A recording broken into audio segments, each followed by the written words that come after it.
సీతాయపేట గ్రామంలో ఈరోజు వెలువడిన పార్లమెంట్ ఎన్నికల ఫలితాల్లో బీజేపీ పార్టీ ఘన విజయం సాధించినందుకు దేశ ప్రజలు నరేంద్ర మోదీని నమ్మి మూడోసారి కూడా ఓట్లు వేసి గెలిపించినందుకు నిజామాబాద్ పార్లమెంట్ అభ్యర్థి ధర్మపురి అరవింద్ కాంగ్రెస్ బీఆర్ఎస్ లపై 1,00,000 పైచిలుకు మెజార్టీతో గెలిచిన సందర్భంగా సీతాయపేట గ్రామంలో బీజేపీ శ్రేణులు టపాకాయలు పేల్చి మిఠాయి పంచి సంబరాలు జరుపుకున్నారు.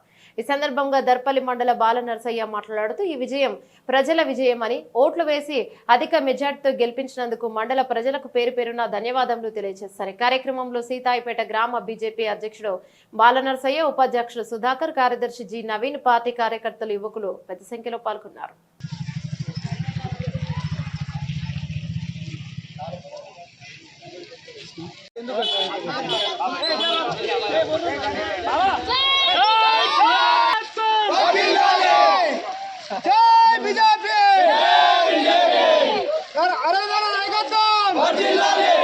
अमित शाह नायकत्व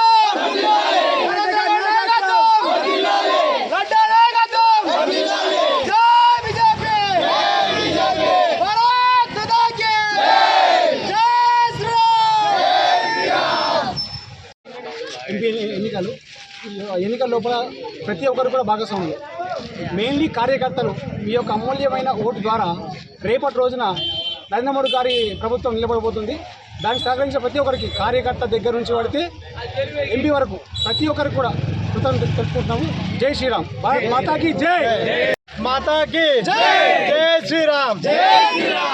ఈరోజు జరిగినటువంటి ఎంపీ ఎలక్షన్లో అరవింద్ అన్నను సీతాపేట గ్రామం నుంచి 1,00,000 మొత్తం మన నిజామాబాద్ డిస్ట్రిక్ట్ నుంచి 1,00,000 మెజార్టీతో గెలిపిస్తామని కార్యకర్తలందరూ, యూత్ సభ్యులు మొత్తం కలిసి కట్టుగా పనిచేసిర్రు.